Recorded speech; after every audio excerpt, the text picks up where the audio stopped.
ॐ नमः सिद्धेभ्यः।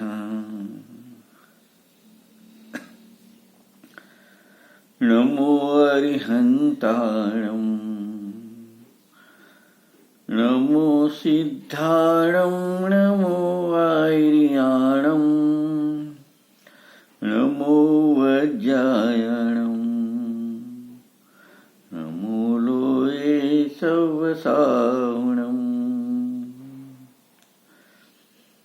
દ્વેષરૂપ સમજ્યા વિના પામ્યો દુઃખ અનંત, સમજાવ્યું તે પદે નમો શ્રી સદગુરુ ભગવન। કૃપાળુ શ્રીમદજી રચિત આત્મસિદ્ધિ શાસ્ત્રનો સ્વાધ્યાય ચાલે છે। તેમાં આપણે 11 થી 15 ગાથાનો પહેલા પાઠ કરીશું, ત્યારબાદ આગળ સ્વાધ્યાય કરીશું। પ્રત્યક્ષ સમ સદગુરુ સમ નહીં, પરોક્ષ જીન ઉપકાર, એવો લક્ષ થયા વિના ઉગે ન આત્મવિચાર। સદગુરુના ઉપદેશ વન સમજાય ન જીનરૂ, સમજાવણ ઉપકારી સો સમજે જીન સ્વરૂપ। આત્માદિ અસ્તિત્વના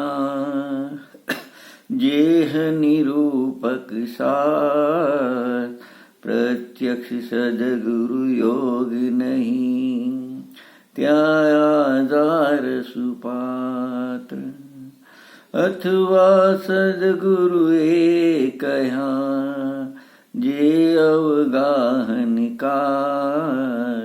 તે નિત્ય વિચારવા કરી મતાંતર ત્યાં।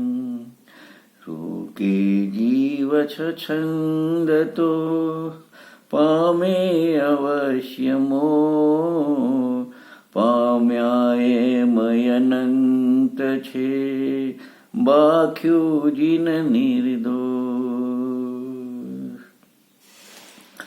આપણે 9 થી 12 ગાથાને થોડું ટૂંકમાં જોઈએ, જે આપણો વિષય છે એને, કે 9મી ને 10મી ગાથામાં જીવને સદગુરુના લક્ષણ ઓળખાવી અને એનો આશ્રય લેવડાવી અને નિમિત્તની મુખ્યતાથી વાત કરી।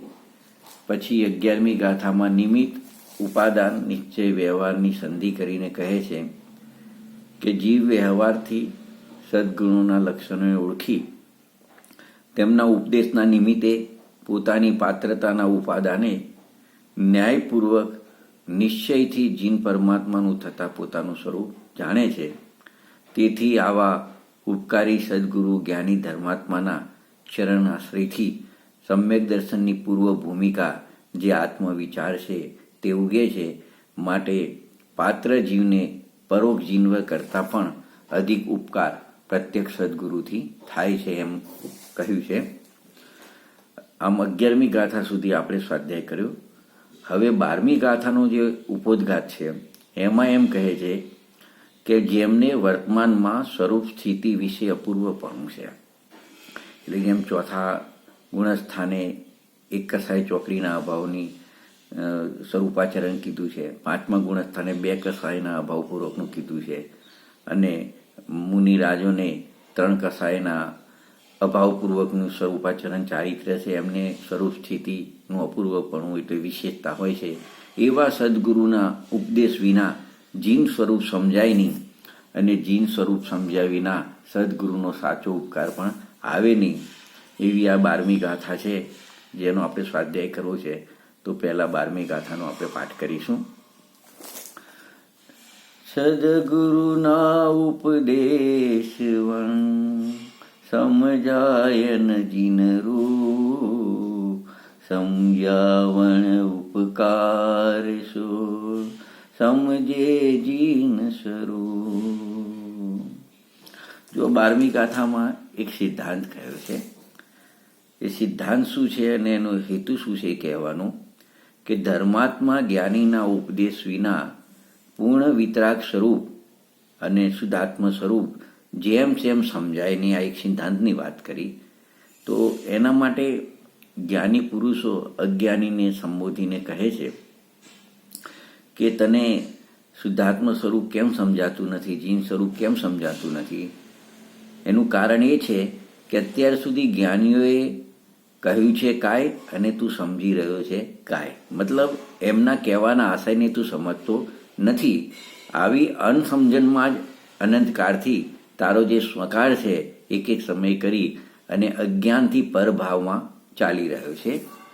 અને અનાદિથી તને પરપરિણતિનો જે અભ્યાસ છે અને સાથે દેહાધ્યાસ છે અને તને જે ગોઠે છે, જે ગમે છે, જે ફાવે છે એ પ્રમાણે તું શાસ્ત્રમાં કહેલા ન્યાયને અને મુનિરાજના સ્વરૂપને જેમ ફાવે એમ તું ખતવી દે છે. મતલબ તારી અનુકૂળતા દેખાય એ પ્રમાણે તું એનો અર્થ સમજે છે.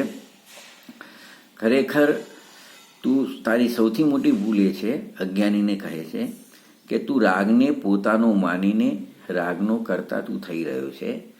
પરંતુ એ રાગ એ કોઈ આત્માનું સ્વરૂપ નથી, આત્માનો ભાવ નથી અને રાગનો કરતા આત્મા છે પણ નહીં. કારણ કે આત્મા તો પૂર્ણ જ્ઞાનાનંદ વિતરાગ સ્વરૂપ છે અને રાગ જેનું નિમિત્ત છે એવું જ્ઞાન એ જ્ઞાનનો કરતા આત્મા છે.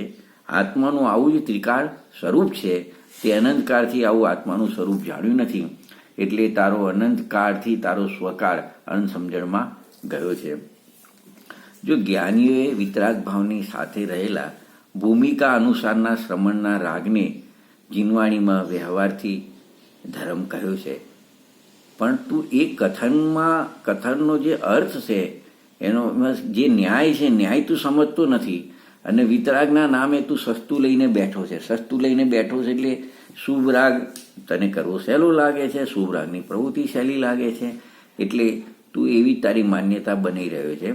એટલે તું પોતે તારા પોતાના મિથ્યા અભિપ્રાયથી તું એમ માની લે છે કે મને આ શુભ યોગથી ચારિત્રની નિજરા થાય છે, હું તો ત્યાગી થઈ ગયો છું, હું ચારિત્રવાળો છું એમ તું માની રહ્યો છે. પણ તને તો હજુ એ ખબર પણ નથી કે 7 તત્વોમાં શુભ રાગ એ કયું તત્વ છે, એ ક્યાં ઉત્પન્ન થાય છે, એ સ્વભાવમાં છે કે પર્યાયમાં છે, એનો પણ તને સાચો નિર્ણય નથી. બીજું, તું જે આ શુભ રાગને વિતરાગ ભાવરૂપ ધર્મ માને છે, પણ શુભ રાગનું સ્વરૂપ શું છે કે શુભ રાગ તો મનના સંબંધે ઉત્પન્ન થતો આ શુભ પરિણામ છે. એ મનના સંબંધે ઉત્પન્ન થતો શુભ રાગ છે અને એ વિભાવ ભાવ છે અને આત્માની પર્યાયમાં ઉત્પન્ન થતો વિકારી ભાવ છે. પણ આત્મ સ્વભાવના લક્ષ્ય ઉત્પન્ન થયેલો સ્વભાવ ભાવ નથી. એ પુણ્ય પરિણામરૂપ ઔદિક ભાવ છે અને મોહનીકરણના ફલ રૂપે એ મનના નિમિત્તે ઉત્પન્ન થાય છે. જ્ઞાનીના આટલા વચનોનો આશય સમજ્યા વિના તું શુભ રાગરૂપ પુણ્ય પરિણામને ધર્મ માની લે છે, એને તું ચારિત્ર માની લે છે રાગભાવમાં. એ માન્યતામાં પ્રત્યક્ષ રીતે તારો મિથ્યાત્વ ભાવ રહેલો છે. તેથી તને અનંત સંસારનું બંધનું કારણ બને છે. આમ જ્ઞાની ગુરુના આવા ઉપદેશ વચનોથી વિતરાગના શાસ્ત્રોનો મર્મ સમજ્યા વિના તારું જીન સ્વરૂપ અને જીન ધર્મ તને કેવી રીતે સમજાય? માટે સદગુરુના ઉપદેશનું ઉપર અહીંયા બહુ ભાર મૂક્યો છે. આટલું સમજાવવા માટે 12મી ગાથાની પહેલા લાઈનમાં કહ્યું કે સદગુરુના ઉપદેશ વણ સમજાય ન જીન સ્વરૂપ, એટલે કે પ્રત્યક્ષ સદગુરુ વિના તારી શ્વસનતા ટળે નહીં અને તને જીન સ્વરૂપ સમજાય નહીં. જીન સ્વરૂપ એટલે વિતરાગ સ્વરૂપ, જીન એટલે વિતરાગતા, એટલે વિતરાગ સ્વરૂપ. દેવ ગુરુ ધર્મ પણ વિતરાગ સ્વરૂપ છે અને આત્માનો દ્રવ્ય સ્વભાવ પણ પૂર્ણ વિતરાગ સ્વરૂપ જ છે. પણ સદગુરુના ઉપદેશ વિના આવું પૂર્ણ જીન સ્વરૂપ, શુદ્ધાત્મ સ્વરૂપ સમજાય નહીં અને સદગુરુનો સાચો ઉપકાર પણ આવે નહીં. એટલે આ ગાથાની બીજી લાઈનમાં એટલા માટે કીધું કે સમજ્યા વણ ઉપકાર શું, સમજે જીન સ્વરૂપ. પૂરી ગાથામાં એવું કહેવા માગે છે આખી ગાથામાં કે વિતરાગ સ્વરૂપ શું છે અને વિતરાગના વચનનો આશય શું છે એ ગુરુ સમીપે ગુરુ ગમે સમજ્યા વિના તને ઉપકાર પણ કેવી રીતે થાય. માટે જીવ પણ સદગુરુના ઉપદેશથી જે પૂર્ણ વિતરાગી થઈ ગયા છે તેમનું સ્વરૂપ સમજીને અને પોતાના વિતરાગ સ્વરૂપની દશાને પણ એ જીવ સમજે, ભગવાનના સ્વરૂપને સમજે તો પોતાના પણ વિતરાગ સ્વરૂપની દશાને પામે. આવું જીન સ્વરૂપ સદગુરુના ઉપદેશ વિના અને પોતાની પાત્રતા વિના સમજાય નહીં. આ રીતે તે જીવને સદગુરુનો ઉપકાર થાય છે કે સદગુરુના ઉપકારથી તને જીન સ્વરૂપ સમજાય તો જીન સ્વરૂપ સમજી તું તારું જે ત્રિકાર જીન સ્વરૂપ છે એની જીન સ્વરૂપ વિતરાગ દશાને તું પ્રાપ્ત થાય. આવા ઉપકારી સદગુરુનો ઉપદેશ એ છે કે પૂર્ણ શુદ્ધ આત્મપણું એ જ જીનનું સ્વરૂપ છે. શક્તિ રૂપે તો સર્વ જીવ બધા સિદ્ધ સમાન છે, પણ જે સમજે તે જ પ્રકટ જીનેશ્વર થાય. બધાનું સ્વરૂપ તો સ્વભાવથી જીન સ્વરૂપ છે, પણ એવા જીન સ્વરૂપને જે સમજે એને પર્યાયમાં જીનેશ્વરપણું પ્રાપ્ત થાય છે. બીજી વાત એ છે કે જેને આત્મા જાણ્યો એને સર્વે જાણ્યો. ત્રીજી વાત, જીન પદને પરમાર્થે નિજ પદ કહ્યું છે. માટે જે જીવ યથાર્થપણે તત્વ સ્વરૂપને સદગુરુના ઉપદેશથી સમજે તે જીવ પોતાની સ્વાભાવિક શુદ્ધ દશાને પામે. ત્રીજી વાત, ચોથી વાત, શુદ્ધ પવિત્ર વિતરાગી દશા એ જીનનું સ્વરૂપ છે. તેને પોતાની પાત્રતા વડે દ્રવ્ય ગુણ અને પર્યાયથી જે જીવ જાણે છે તે જીવ નિશ્ચયથી પોતાના આત્મપદને જાણે છે. એટલે કે જેવું રાગ દેશ અજ્ઞાનથી રહિત જીનનું સ્વરૂપ છે તેવું પદ શક્તિ સ્વરૂપે સદાય સર્વજીવનું છે. જીનવરના આ કથનને સદગુરુ પાસેથી સમજીને યથાર્થપણે ગ્રહણ કરે તો મુમુક્ષુને જેમ છે એમ બધું સમજાઈ જાય. જીનનું સ્વરૂપ, પોતાનું જીન સ્વરૂપ, ભગવાનનું જીન સ્વરૂપ, પોતાનો દ્રવ્ય સ્વભાવ, પર્યાયમાં જીનેશ્વરપણું બધું જેમ છે એમ સમજાઈ જાય. માટે પાત્ર જીવે એવું શ્રદ્ધાન કરવા જેવું છે કે આત્મસિદ્ધિ શાસ્ત્રની આ 12મી ગાથામાં જે સદગુરુના ઉપકારની વાત કરી, તેનો મહિમા કર્યો, તેનું બહુમાન કર્યું અને તેમનો આદર કર્યો છે, તેમાં નિશ્ચયથી પોતાના નિશુદ્ધાત્માનો જ આદર કરવાનો આશય રહેલો છે કે ભગવાનનું જીન સ્વરૂપનો આદર કરાઈ અને તું જીન સ્વરૂપે છે એમ તારા સ્વભાવનો આદર કરાવો, એ એમાં આશય રહેલો છે. આ રીતે એ 12મી ગાથા પૂરી કરી. હવે 13મી ગાથાનો ઉપોદઘાત છે. એ ઉપોદઘાત આપણે જોઈશું અને 13મી ગાથાનો પછી પાઠ પણ કરીશું, પછી એની આગળ ચર્ચા કરીશું. કે ત્યાં ઉપોદઘાતમાં એક પ્રશ્ન પહેલા એવું મૂક્યો છે કે જ્યાં પ્રત્યક્ષ સદગુરુનો યોગ ના હોય તો શું કરવું. કારણ કે સદગુરુ મળે તો જીન સ્વરૂપ સમજાય અને પર્યાયમાં પોતાને જીન સ્વરૂપની પ્રાપ્તિ થાય, પણ સદગુરુનો પ્રત્યક્ષ યોગ ના હોય તો શું કરવું, એમનું સમાગમ ન મળે તો શું કરવું. તો એવા પ્રશ્નના ઉત્તર રૂપે આ ગાથા છે. તો પહેલાં એને આપણે એનો જવાબ જોઈશું, ગદમાં જોઈશું કે જ્યાં સદગુરુનો યોગ ના હોય ત્યાં જે શાસ્ત્રો છે, સત્શાસ્ત્રો, એ સુપાત્ર જીવોને આધાર આપે છે.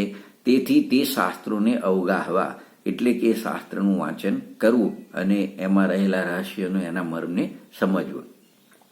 તો હવે સદગુરુનો પ્રત્યક્ષ યોગ નથી તો શાસ્ત્રને અવગાહવાનું વાત કરી, તો એ શાસ્ત્ર સંબંધી થોડા પ્રશ્નો પણ અહીંયા પૂર્વ ભૂમિકામાં મૂકેલા છે.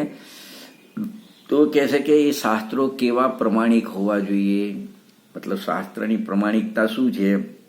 બીજું, સુપાત્ર જીવને શાસ્ત્ર સ્વાધ્યાય કરવાનું કીધું, તો સુપાત્ર જીવનું લક્ષણ શું છે, એ શાસ્ત્રો કોણ વાંચી શકે, કેવી રીતે વાંચે, શાસ્ત્ર પ્રત્યે કેવો આદર હોય વગેરેની વિધિ અને નિષેધ. જો એની વિધિ બતાવી અને એનો નિષેધ પણ કરેલો છે, કારણ કે શુભ ભાવરૂપ છે ને બધા, એટલે એની વિધિ નિષેધને ગાથા 13માં સમજાવે છે. આપણે પહેલાં 13મી ગાથાનો પાઠ કરીશું, પછી ગાથાર્થ સમજીશું, પછી જે આપણે ઉપર પ્રશ્નો આપણે ઉપોદઘાતમાં જોઈએ એની ચર્ચા કરીશું. ગાથાનો પાઠ કરીશું 13મી. આત્માદિ અસ્તિત્વના જેહ નિરૂપક શાસ્ત્ર, પ્રત્યક્ષ સદગુરુ યોગ નહીં, ત્યાદાર સુપાત્ર. ગાથાર્થમાં શું કહે છે કે જ્યાં પ્રત્યક્ષ સદગુરુનો યોગ ના હોય ત્યાં સુપાત્ર જીવને કોઈ આધાર ન હોય, તેવા જીવને એકમાત્ર આત્મા સ્વરૂપનું અસ્તિત્વનું નિરૂપણ કરાવવાળા જે શાસ્ત્રો છે એ જ એને આધાર બને છે, એવો આ ગાથાનો ભાવાર્થ છે. હવે જે ઉપદગાથમાં થોડા પ્રશ્નો હતા એની ક્રમથી ચર્ચા કરીશું. પહેલો પ્રશ્ન એ હતો કે તે શાસ્ત્રો કેવા પ્રમાણિક હોવા જોઈએ. જે શાસ્ત્ર સ્વાધ્યાય કરવાની વાત કરીને તો એની પરીક્ષા પણ થવી જોઈએ કે શાસ્ત્રો કેવી રીતે પ્રમાણિક હોઈ શકે, એ પણ આપણે નિર્ણય કરવો જોઈએ. તેનો ઉત્તર એ છે કે જે આગમ શાસ્ત્રો સર્વજ્ઞ જિનેશ્વર પ્રણીત હોય એ શાસ્ત્રો પ્રમાણિક છે, એક વાત. બીજી વાત, એમાં જે શાસ્ત્રોમાં જીવ અજીવ બે તત્વનું યથાર્થપણું બતાવ્યું હોય, અને જીવ અજીવ તત્વ છે એમાં ગર્ભિતપણે સાથે તત્વ પણ આવી જાય છે, તો એનું યથાર્થપણું બતાવ્યું હોય, અને આ લોક પરલોકની પણ એમાં સિદ્ધિ કરેલી હોય, એવા શાસ્ત્રો પ્રમાણિક છે. તો જો આ લોક પરલોકની સિદ્ધિ કરેલી હોય એટલે કેવી રીતે સિદ્ધિ થાય છે કે પહેલાં તો જીવ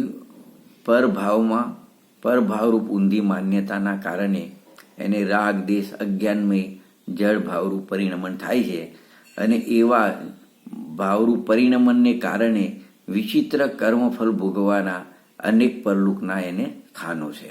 મતલબ જો આમાં શું કહેવા માગે છે કે જીવની પહેલાં આત્મ સ્વરૂપનું ભ્રાંતિ છે એટલે એને ઊંધી માન્યતા છે, એટલે પરભાવને પોતાનો સ્વભાવ માને છે, પરલખ કરે છે, એટલે રાગ દેશ અજ્ઞાનમય ભાવો એને ઉત્પન્ન થાય છે, અને એ ભાવો થવાના કારણે એને જે કર્મ બંધાય છે એ કર્મનું ફળ ભોગવવા માટે એને અનેક બધા પરલોકમાં એને જવું પડે છે.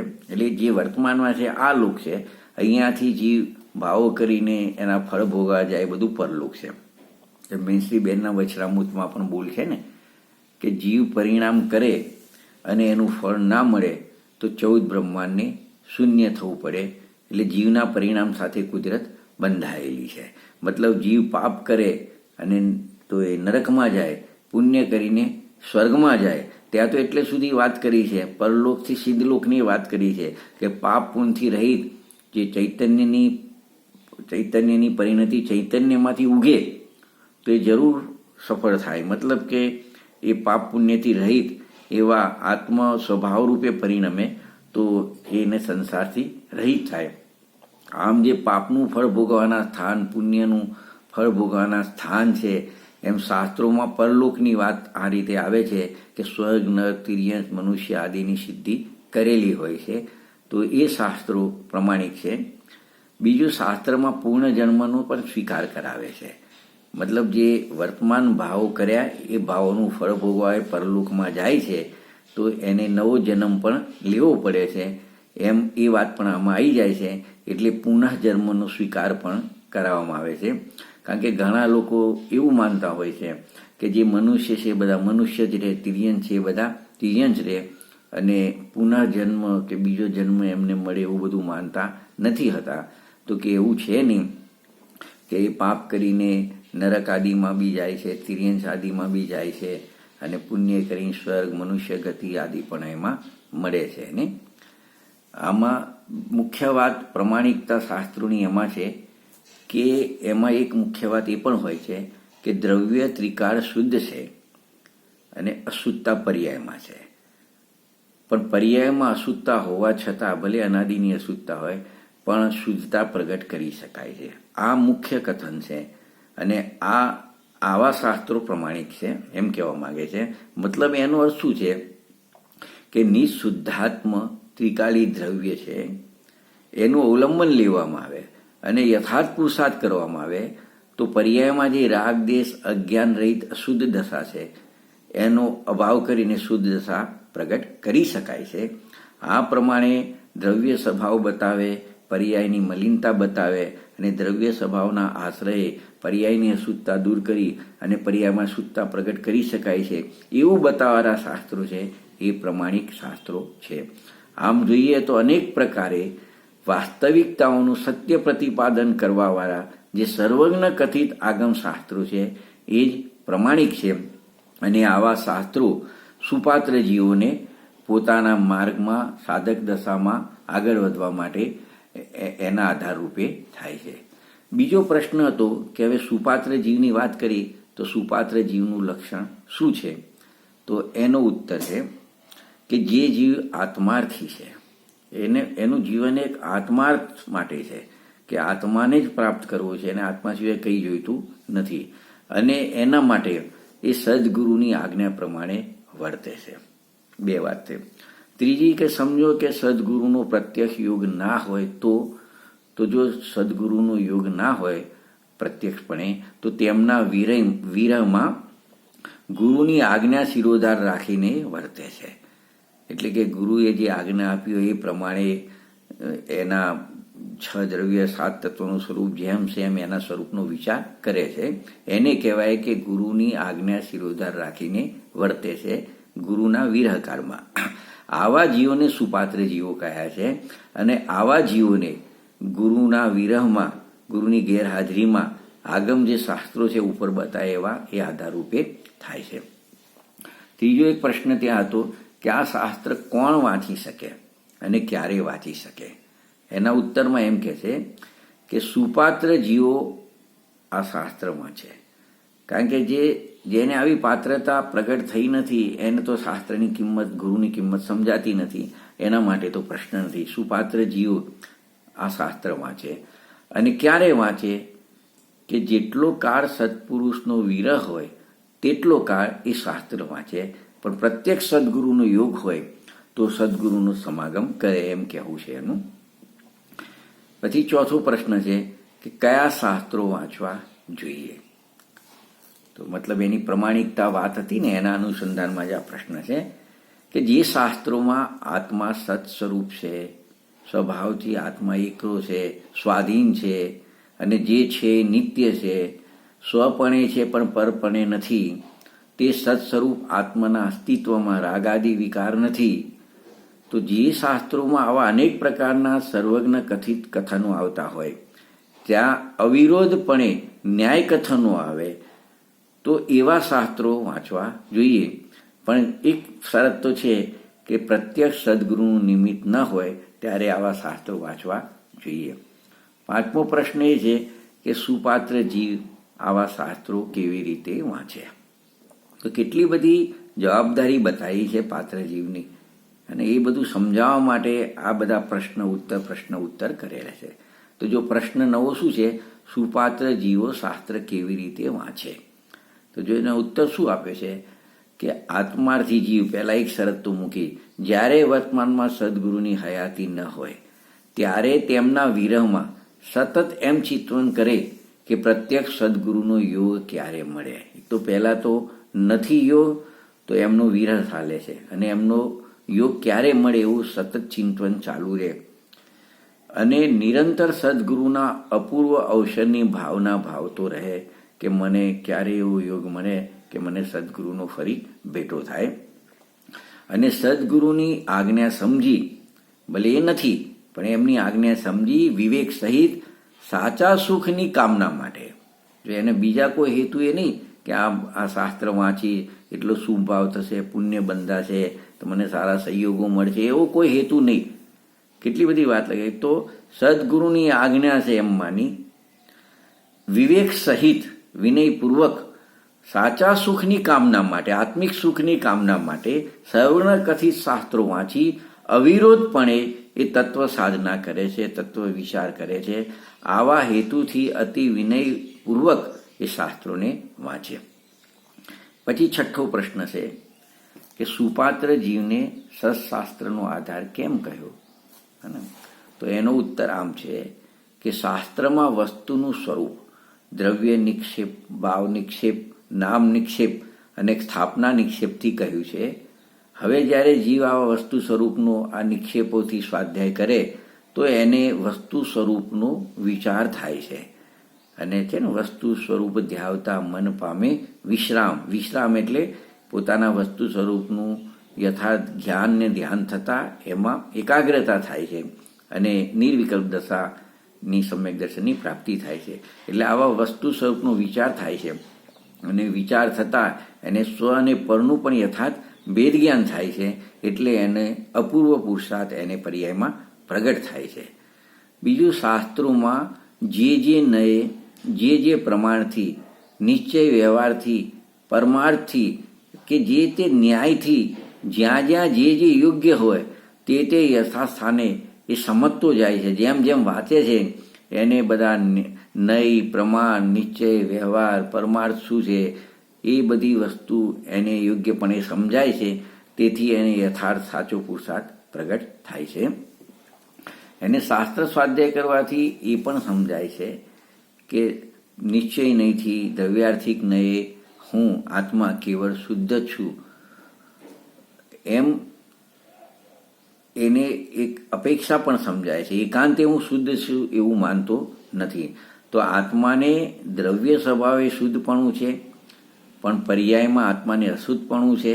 એમ પ્રમાણનું પણ એને સાચું જ્ઞાન થાય છે અને પ્રમાણનું પણ સાચું જ્ઞાન થતાં એને પર્યાયમાં અશુદ્ધતા છે એ અશુદ્ધતા ટાળવા માટે દ્રવ્ય સ્વભાવનો આશ્રય કરવાનો અને રાગ ટાળી જ્ઞાન દશાને પ્રગટ કરવાનો પુરુષાર્થ પણ એને પ્રગટ થાય છે. આમ સુપાત્ર જીવ શાસ્ત્ર વાંચીને નિરંતર યથાર્થ પુરુષાર્થ વધારવાનું પ્રયોજન સાધે છે. તો આ શાસ્ત્રનો આધાર સુપાત્ર જીવને આટલા માટે કીધો છે. બીજું આગળ વિચારીએ તો લક્ષણ, પ્રમાણ, નય, નિક્ષેપ એ આત્માનો નિર્ણય કરવાના સાધનો કીધા છે.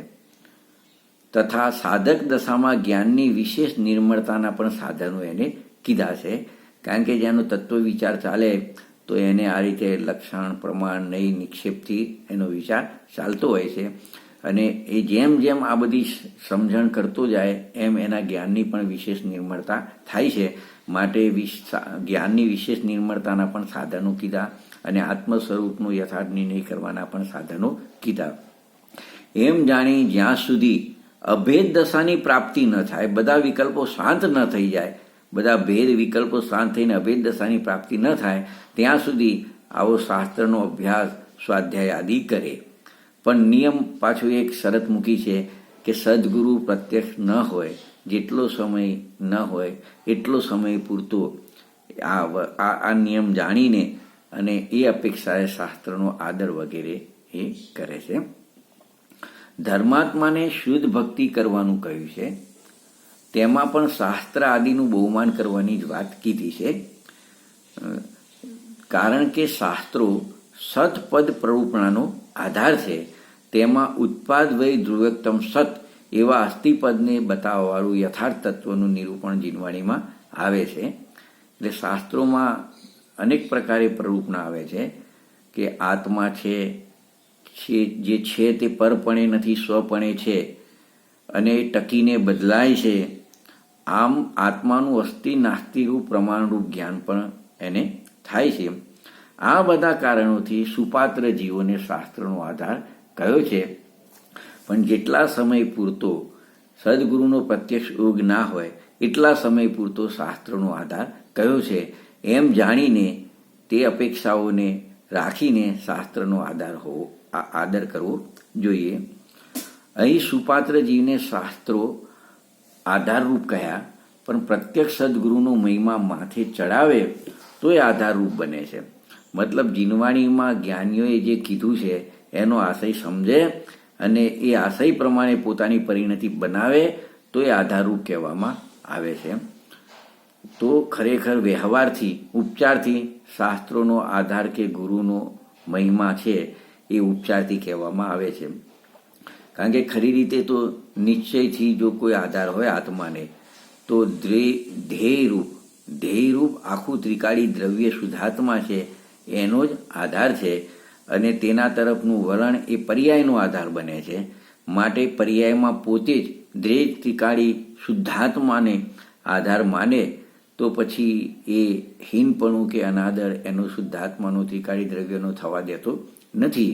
આમ કહીને નિશુદ્ધાત્માનો મહિમા શાસ્ત્રોમાં કરાવવામાં આવે છે. શાસ્ત્ર વાંચનથી પ્રથમ જે સંસારનો પ્રેમ હતો એ પ્રેમ ટળીને સંસારના પ્રેમ કરતાં પણ ઉત્કૃષ્ટ પ્રેમ સત્પુરુષ પ્રત્યે એને આવે છે અને હોવો જોઈએ. એમાં જે પ્રેમ છે એટલે શુભ રાગ છે એ પણ આદરણીય નથી. જીનવાણીમાં એવું કહેવાનો આશય ત્રિકાળી ઉપાદાનની શુદ્ધાત્માનો આધાર જીવ લે એવું પ્રયોજન છે. મતલબ શું છે કે એક બાજુ એમ કે એને જે સંસારનો અનાદિનો પ્રેમ હતો એના કરતાં ઉત્કૃષ્ટ પ્રેમ સત્પુરુષ પ્રત્યે હોવો જોઈએ. પછી એમ કીધું કે સત્પુરુષ પ્રત્યેનો જે પ્રેમ છે એ તો શુભ રાગ છે અને શુભ રાગ તો આદરણીય નથી. તો પાછું એવું કીધું તો એવું કહેવાનો આશય એ છે, શુભ રાગ આદરણીય નથી એમ કહેવાનો આધાર કે તારે એના ઉપરથી લક્ષ હટે અને તારા ત્રિકાળીની શુદ્ધાત્માનો તને આદર થાય એ એનું પ્રયોજન રહેલું છે. એટલે નિયમથી પણ જેને આવા શુદ્ધાત્માનો આદર થાય છે એને પાછો નિયમથી શુદ્ધાત્મ સ્વરૂપને બતાવવાવાળા ઉત્કૃષ્ટ નિમિત્ત એવા સદગુરુ ભગવંત તેમના ન્યાય તથા આધ્યાત્મિક પ્રમાણિક શાસ્ત્રોનો પ્રેમ આત્માર્થીને હોય છે. એટલે ગુરુનો પ્રેમ શાસ્ત્રનો આદર છે તો એને શુદ્ધાત્મ સ્વરૂપ સમજાય છે. શુદ્ધાત્મ સ્વરૂપ સમજાય છે એને આવું પ્રેમ અને આદર થયા વગર રહેતા નથી. આ પ્રમાણે પ્રશ્ન ઉત્તરના રૂપમાં આપણે 13મી ગાથાના વિષયને સમજ્યા. હવે જે 14મી ગાથા છે એ 14મી ગાથામાં સત્પુરુષોએ નિષ્કારણ કરુણતાથી એકાંત આત્માના હિત અર્થે જે સત્શાસ્ત્રો રચ્યા છે તેને કેમ અવગાહવા. મતલબ પ્રશ્ન એવો છે, ઘણો ગંભીર પ્રશ્ન છે. શું કહે છે કે સત્પુરુષોએ કોઈ અપેક્ષા વગર એકદમ નિષ્કારણ એટલે કોઈ અપેક્ષા વગર કરુણા બુદ્ધિથી માત્ર એક આત્માના હિત માટે, જગતના બધા જીવોના હિત માટે શાસ્ત્રોની રચના કરી છે. કુનકુન આચાર્યે સમયસાર, નિયમસાર, પ્રવચનસાર આદિ પદ પરમાગમ શાસ્ત્રો લખ્યા. ઉમાસ્વામીએ તત્વાસૂત્ર લખ્યું. સિદ્ધાંત નેમી ચક્ર આચાર્યએ ગોમટસાર, જીવકાંડ, કર્મકાંડ વગેરેની રચના કરી. તો એ બધા શાસ્ત્રોની રચના કરી તો એમને આત્માના હિત માટે કરી છે કે જગતના જીવોનું હિત થાય. એમાં એમને કોઈ જાતનો એમને કોઈ ખ્યાતિ, લાભ, પૂજાનો એમની કોઈ ચાહ નથી. માત્ર કરુણા બુદ્ધિથી એમને આવા શાસ્ત્રો રચ્યા છે. તો પ્રશ્ન એ થાય છે કે એને કેમ અવગાહવા, મતલબ શિષ્યએ એનો કેમ સ્વાધ્યાય કરવો, તો એ કહેવા માગે છે. એટલે 14મી ગાથા છે એનો પાઠ કરીશું. અથવા સદગુરુએ કહ્યા જે અવગાહન કાજ તે નિત્ય વિચારવા કરી મતાંતર ત્યાગ. શું કહે છે ગાથાર્થ કે સદગુરુએ જે શાસ્ત્રોનું અવગાહન કરવાનું કહ્યું છે તે શાસ્ત્રોને પોતાની વિરોધી માન્યતા ટાળી અને એનો નિત્ય વિચાર કરવો એમ અહીંયા કહે છે.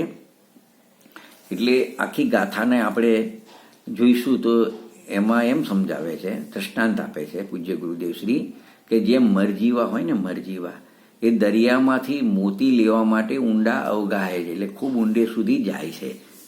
ત્યાં મગરમચ્છ આવે વચ્ચે, મોટા મોટા માછલા હોય, પાણીનું તોફાન આવે અંદર, કંઈ બી હોય પણ એ બધું સહન કરીને પણ અંદર ડૂબકી મારે છે. તેમ જે સુપાત્ર જીવ છે તો એ શું કરે છે કે વિતરાગ, સર્વજ્ઞ, ગણધરદેવ, આચાર્ય વગેરે ધર્માત્માઓ આત્મ તત્વ વિશે જે કહેવા માગે છે એ સમજવા માટે પોતાની જે વિરુદ્ધ માન્યતાઓ છે અનાદિની એ છોડી અને શાસ્ત્રના તાત્પર્યને અવગાહે છે. તો આ સુપાત્ર જીવનું લક્ષણ છે. અહીં 14મી ગાથામાં એ જ કીધું છે કે સદગુરુ જો શિષ્યની શંકાનું સમાધાન કરવા માટે બીજા વૈરાગ્ય આદિ કે અન્ય બીજા કોઈ ચારે અનુયોગમાંથી કોઈ પણ ગ્રંથ વાંચવાનું કહે તો શિષ્યએ સુપાત્ર જીવે એના ગ્રંથોનું અવગાહન કરવું જોઈએ. કારણ કે શિષ્યના હિત શેમાં રહેલું છે, એટલે હિતનો જે હેતુ છે, શિષ્યનું હિત શેમાં છે, એનો જે હેતુ છે એ સદગુરુના હૃદયમાં હોય છે, અથવા સદગુરુ બરાબર જાણી લે છે કે આને કઈ પ્રકારના અનુયોગનો અભ્યાસ કરવો જરૂરી છે.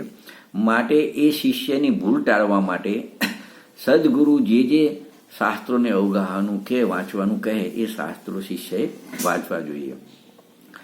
તથા શાસ્ત્રો વાંચવાનું કારણ એ પણ છે કે ચારેય અનુયોગની કથન પદ્ધતિ જે છે એ કથન પદ્ધતિ અલગ છે.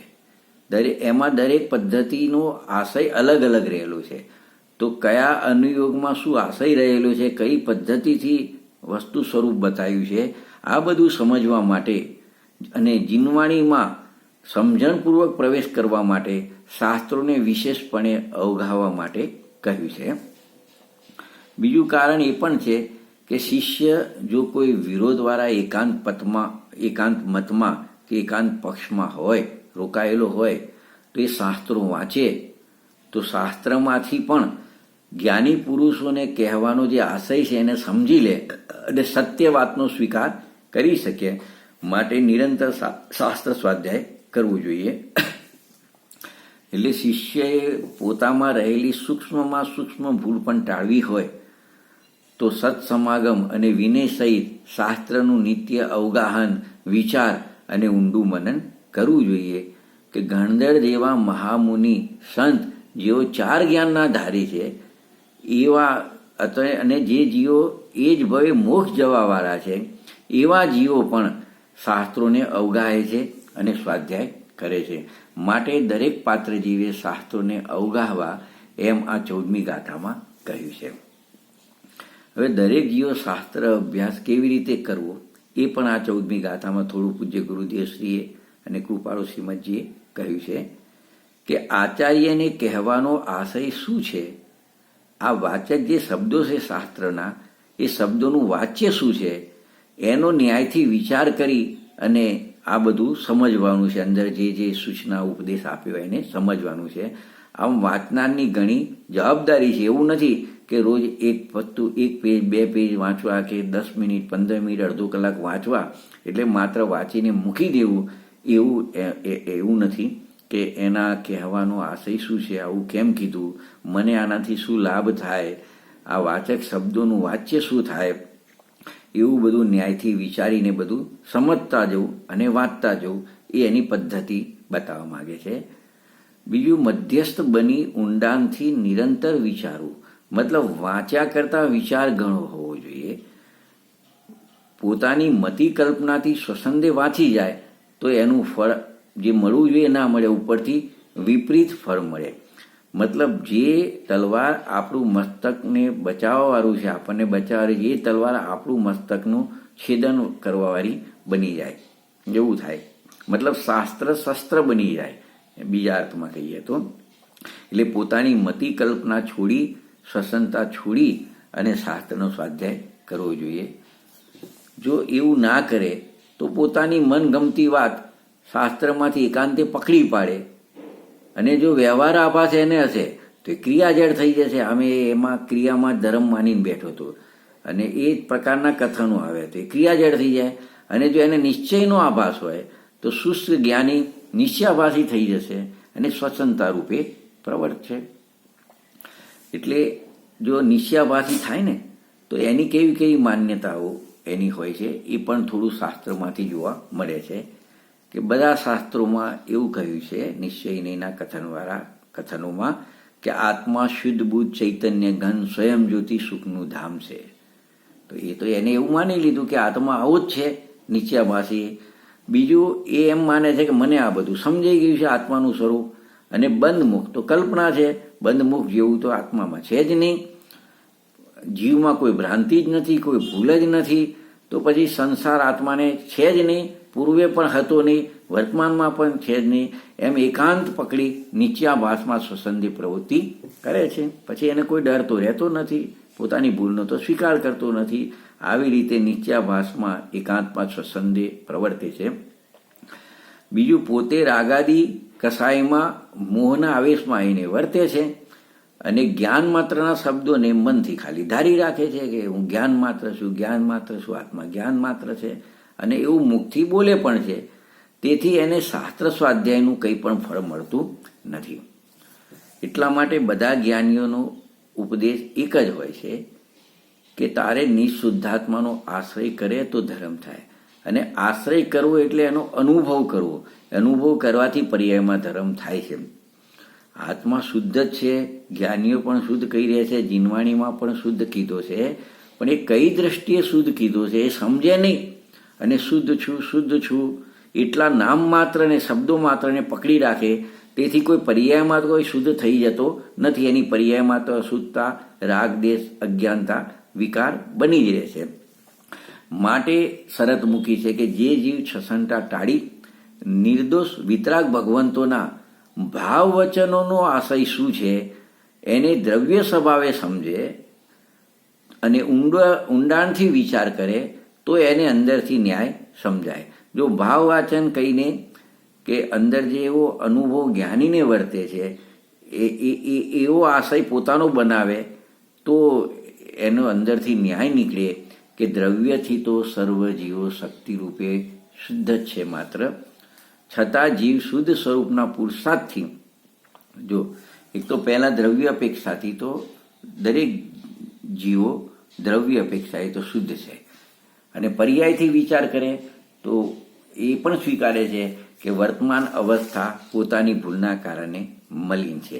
આમ દ્રવ્ય પર્યાય રૂપ આખી વસ્તુનું જ્ઞાન કરે તો એને એ પણ સમજાય કે જીવ શુદ્ધ સ્વરૂપનો જે દ્રવ્ય સ્વભાવ છે એનો પુરુષાર્થ કરે, એનો આશ્રય લે તો પર્યાયમાં રહેલી મલિનતા દૂર કરી શકે છે, અને એ મલિનતા દૂર કરીને શુદ્ધ સ્વરૂપની પ્રાપ્તિ એને થઈ શકે છે.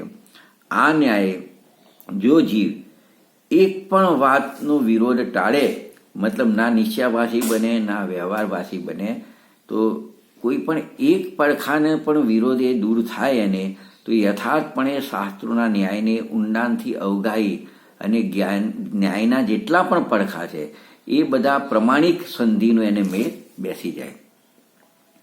ઘણા જીવોને સત્ય અને સુખની તાલાવેલી લાગેલી હોય છે, પણ એમને નિત્ય સહજ આનંદ સ્વરૂપનો અનુભવ થતો નથી. એનું કારણ એ છે કે એમને આત્મ સ્વરૂપ વિશે એમને ભ્રાંતિ ચાલે છે. એવા લોકો શાસ્ત્ર તો વાંચે છે પણ વિચારતા નથી, માત્ર ગોખી નાખે છે, અને રેગ્યુલર વાંચન પણ ચાલુ રાખે, પણ જે વાંચનમાં શબ્દો આવે છે એનો ભાવાર્થ શું છે એની એમને કંઈ ખબર હોતી નથી, અને પોતે જે માની હોય એને સ્વસનતાથી ઠીક છે એમ માની લે છે. આવા જીવોને આત્મભ્રાંતિ ટળતી નથી. માટે વારંવાર ભાર મૂક્યો છે એ વાત ઉપર કે સત્શાસ્ત્રોને નિત્ય વિચારવા. જો વાંચવાની વાત તો આવી, વાંચવા સાથે વિચારવા. વિચારવા એટલે સ્વસનતાનો ત્યાગ કરી વિરોધ ટાળીને સમજવા માટે વિચારવા, કે તું વિચારીશ ને તો તારો વિરોધ છે, વિરોધ શું થઈ જશે? દૂર થઈ જશે. પરંતુ એવું ના થવું જોઈએ. જો આવું નહીં કરે તો પછી તને લાભના બદલે શું થશે? હાનિ થશે, અને તારી સ્વસનતાનું પોષણ થશે. આમ આપણે જોઈએ તો જીવે અનાદિથી તત્વનો અભ્યાસ કર્યો નથી, એટલે એને યથાર્થ નિર્ણય કરતા વાર લાગે છે. પણ વાર લાગે એનો વાંધો નથી, પણ ખોટો નિર્ણય તો ના થઈ જાય એના માટે સતત વાંચીને વિચારતા રહેવું જોઈએ, અને વિચારીને પછી જે સાચું હોય એ સાચું હોય એને સાચા તરીકે સમજવું જોઈએ. અને જો એવો નહીં વિચારે તો પછી એક ઉદાહરણ આવે છે ને કે 6 મહિના વિચાર કરીને ભેંસના શિંગડામાં માથું ગાલનાર મૂર્ખ મનુષ્યની જે દશા થાય છે એવી દશા એની થઈ જાય. ખ્યાલ આવે ને? કે ઉદાહરણ તો બહુ પ્રસિદ્ધ છે કે એક વ્યક્તિ હતો, એ દાંતણ કરવા બેસે તો સામે એક ભેંસ આવે તો એને રોજ વિચાર આવે કે આ ભેંસના 2 શિંગડા છે, એમાં મારું માથું નાખવું તો એવું 6 મહિના સુધી વિચાર કર્યો. પછી એક દિવસે એમને એમ થયું કે ના, નાખી જ દઉં, એમાં શું વાંધો છે. તો નાખી દીધું. તો ભેંસે તો પછી એને ઉછાળ્યો, ફેંક્યો ને હોસ્પિટલમાં ગયો.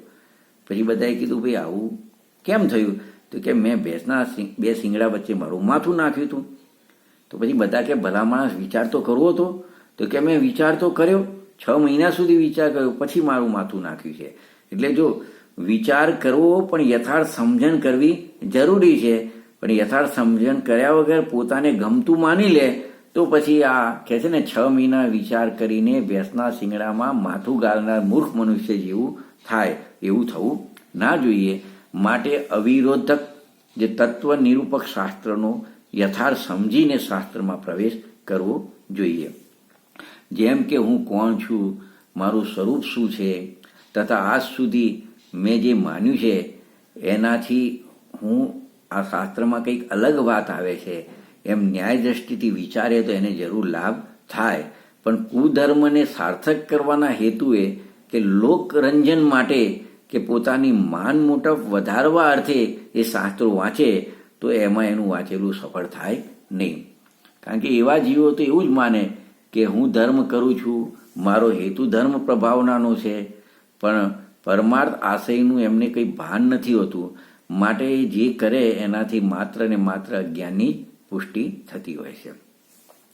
જ્ઞાનીના વચનમાં જે પરમાર્થ રહેલો છે એ કેવી રીતે સમજી લેવો એના માટે પૂજ્ય ગુરુદેવશ્રીએ એક દ્રષ્ટાંત આપેલું છે કે એક ગૃહસ્થે પોતાની 4 પુત્રવધૂઓને બોલાવી દરેકને 5-5 કમોદ અનાજ એના દાણા આપ્યા અને કહ્યું કે હું માગું ત્યારે મને આ દાણા પાછા આપજો.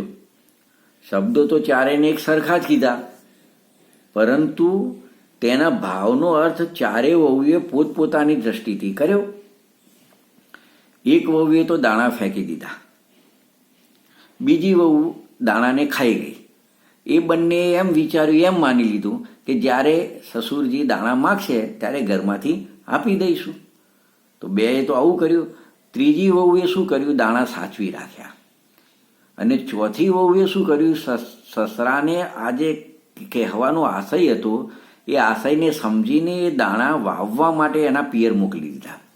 એટલે આ ચોથી નાની વહુએ એક જ ક્ષણમાં નિશંકપણે સાચો નિર્ણય કરી લીધો. હવે સસરાએ 5 વર્ષ પછી કુટુંબના બધા માણસો બોલાયા અને ચારેય વહુઓની પિયરિયાની હાજરીમાં આ જે બનેલી હકીકત જણાવી અને ન્યાય કરાયો. તો સસરાનો આશય સમજનારી નાની વહુએ તરત જ કીધું કે સસુરજી કમોદના દાણા જોઈતા હોય તો ગાળા મંગાવો, આ કંઈક એકાદ થેલા બેલામાં નહીં આવે. એ સાંભળીને સસરાએ તેને ગણી ડાહી અને આશયને સમજનારી ગણીને તેમની ઘરની બધી જવાબદારી એને સોંપી દીધી. જેને દાણા ફેંકી દીધા હતા એને ઘરના વાસિંદાનું કામ સોંપ્યું, અને જે દાણા ખાઈ ગઈ હતી એને રસોડાનું કામ સોંપ્યું, અને જેને દાણા સાચવ્યા હતા એને ભંડારની ચાવી આપી. આ દ્રષ્ટાંત આપીને એ કહેવા માગે છે કે સર્વજ્ઞ ભગવાને કહેલા શાસ્ત્રોના ઊંડા અર્થ સમજવા માટે કેટલી તૈયારી જોઈએ. સર્વજ્ઞ કથિત શબ્દોનો આશય પહેલાં તો સમજવો જોઈએ બરાબર. જે કોઈ જીવ સર્વજ્ઞના કથનનો આશય સમજી લીધો અને નિશંકપણે નિર્ણય કર્યો અને એના ભાવ સુધી પહોંચી ગયો, એને સ્વાધીનતાની પ્રાપ્તિ થાય છે અને એને યથાર્થ એને જે ફળ મળવું જોઈએ શાસ્ત્ર સ્વાધ્યાયનું એ મળે છે. તેથી આ ગાથામાં કહ્યું છે કે સદગુરુએ જે શાસ્ત્રો લાયક શિષ્યને અવગાહવા માટે કહ્યું છે તે શાસ્ત્રોને પોતાના સ્વચ્છંદતાનો અને પોતાના મત આગ્રહનો ત્યાગ કરીને નિત્ય એને વિચારી અને એના વચનના આશયોને સમજવા જોઈએ. જેમ ભોજન કરતા હોઈએ અને દાંત વચ્ચે કાકરી આવે તો આપણે તરત જ કાઢી નાખીએ છીએ. કોઈ પગમાં ફાંસ વાગી હોય તો કાઢી નાખીએ છીએ, દાંતમાં ફાંસ ભરાઈ હોય તો કાઢી નાખીએ છીએ. એવી જ રીતે તત્વ વાંચતા જે કોઈ બી પોતાની ઊંધી માન્યતાવાળી વાત દેખાય તો એમાં પોતાની માન્યતાને પણ દૂર કરી દેવી જોઈએ. એટલે શાસ્ત્રની વાતથી પોતાની માન્યતાનો વિરોધ દેખાય તો ભેદ જ્ઞાન કરી અને પોતાની ખોટી માન્યતા સુધારી લેવી જોઈએ. એટલે અહીંયા શિષ્ય ઉપર એટલી જવાબદારી નાખી છે અને વાત કરી. શું કીધું કે શાસ્ત્ર વાંચવામાં તારા બધા કુતર્ક, તારા બધા પૂર્વના આગ્રહો એ બધા ટાળવા અને સ્વસંતા તથા માનાદી રહિત થઈ તો તું જરૂરથી આત્માર્થને પામીશ અને તને સાચો બોધ પ્રાપ્ત થશે. અને ત્રણેય કાળીના જ્ઞાનીઓ પણ એમ જ કહે છે. દરેકની વાત એક જ છે, કેમ કે એમને જે માર્ગ બતાવવો છે એ માર્ગ એક જ છે. હોય ત્રણ કાળમાં પરમાર્થનો પંથ એક, એટલે બધા જ્ઞાનીઓ એક જ વાત કરી છે અને તારે સમજવાની જરૂર છે, તારી જવાબદારી છે. અને તેથી જ 15મી ગાથામાં શ્વસનતા એટલે મિથ્યાત્વ મોહભાવને ટાળવાની વાત કરેલી છે. 15મી ગાથામાં આપણે 15મી ગાથાનો પાઠ કરીશું. રોકે જીવ સ્વસંગ તો પામે અવશ્ય મોહ, પામ્યા એમ અનંત છે બાખ્યું જીન નિર્દોષ. શું કહે છે ગાથાર્થ? જીવ પોતાની ગેલછા, શ્વસનતા, મત, આગ્રહ, માન આદિ કસાયોને રોકે તો અવશ્ય તે સ્વતંત્ર પૂર્ણ સુખને અને સહજાનંદ દશાને પામે અને એને અવિનાશી નિજપદ એટલે કે મોક્ષપદની એને પ્રાપ્તિ થાય. તો જો પહેલાં તો શ્વસન એટલે શું કે દર્શન મોહ ત્યાં લીધો છે કે પોતાના સ્વભાવ સંબંધમાં જે ભ્રાંતિ છે, ખોટી શ્રદ્ધા છે, એ બધું શ્વસનતા છે. એ બધી મિથ્યા માન્યતા છે, એને ટાળી અને સત્પુરુષની આજ્ઞાથી અનંત જીવો મોક્ષ દશાને પામ્યા છે. શાસ્ત્રોમાં એક એક વચનમાં ઘણા ન્યાય અને ઘણા આશય રહેલા હોય છે. એટલે જીવો મનનપૂર્વક સાચો વિચાર કરતા નથી. જો સાચો વિચાર કરે એનું મનન કરીને તો એ ન્યાયો અને એના આશયો સમજમાં આવે. આત્મસિદ્ધિ શાસ્ત્ર તો ઘણી વખત વાંચ્યું હશે, આ ગુરુદેવસિંહના શબ્દો છે, પણ અંતરમાં મનનપૂર્વક સાચો વિચાર એનો કર્યો નથી. જે પ્રમાણે વિચારવું જોઈએ અને એને સમજવું જોઈએ એ પ્રમાણે જીવને સમજાયું નથી, એટલે એની ભ્રાંતિ પણ ટળતી નથી અને એના મત આગ્રહ પણ છૂટતા નથી, શ્વસનતા પણ છૂટતી નથી. માટે આ ગાથામાં શ્વસનતા ટાળવા ઉપર ખાસ ભાર મૂક્યો છે. એટલે આપણે જોઈએ ને, શ્વસનતા કહો, દર્શન મૂકો, મિથ્યાત્વ કહો, મિથ્યા માન્યતા કહો, એ ટાળવા માટેનું ખાસ વજન આ ગાથામાં મૂક્યું છે. પોતાનું સ્વરૂપ જે નિર્મળ જ્ઞાતા દ્રષ્ટા છે એની ઓળખાણમાં જે ભૂલ છે એ અનાદિકાળનું મિથ્યાત્વ છે. એના લીધે એ મિથ્યાત્વ જીવને અનંત સંસારમાં રખડાવે છે. એટલે આ શ્વસનતા એ જ પોતાની ભૂલ છે, એ જ પોતાનો સૌથી મોટો અપરાધ છે. એટલે જે પુરુષમાં ભૂલ નથી એવા સત્પુરુષને ઓળખીને તેમના ચરણનો આશ્રય કરવાથી પોતાના દોષો બધા ટળી જાય છે. પૂર્વે અનંત જીવો મોક્ષ દશાને પામ્યા છે, તો તું કેમ નહીં પામે? પૂર્વે અનંત કાળમાં તારા ચૈતન્ય સ્વભાવને ઓળખી એક સમય માત્ર પણ તું સ્વભાવમાં ઠળ્યો નથી, તો હવે તું શ્વસનતા છોડી તારા ત્રિકાળ જ્ઞાનાનંદ સ્વભાવને ઓળખી અને એમાં સ્થિર થા, તો તને અવશ્ય સુખની પ્રાપ્તિ થશે. માટે કહ્યું કે શ્વસનતા ટાળવાથી અવશ્ય મોક્ષ થાય છે. સર્વજ્ઞ ભગવાને પૂર્વાગ્રહની માન્યતા છોડીને શાસ્ત્ર અભ્યાસ કરવાનું કહ્યું છે ને, તો શ્વસનતામાં જીવની એવી માન્યતા બની રહે છે કે સંસારના કાર્યો હું કરી શકું, શરીરના કાર્યો હું કરી શકું છું.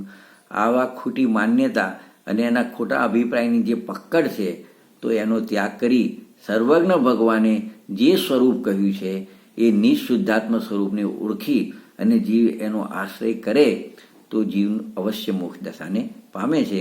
આ રીતે અનંત જીવો મોક્ષ દશાને એટલે કે પૂર્ણ પવિત્રતાને પામ્યા છે, એવું અનંત જ્ઞાની ત્રિકાળવતી સગવન ભગવંતોએ કહ્યું છે.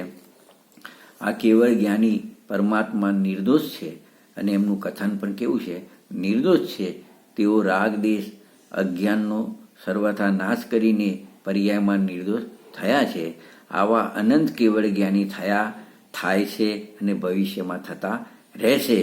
બધાનો જ્ઞાનીઓનો એક જ અભિપ્રાય છે કે જો જીવ શ્વસનતા છોડે તો તે પણ મોહ રાગ દેશ અજ્ઞાનનો નાશ કરી અવશ્ય તેને પણ મોક્ષ પદની પ્રાપ્તિ થાય છે.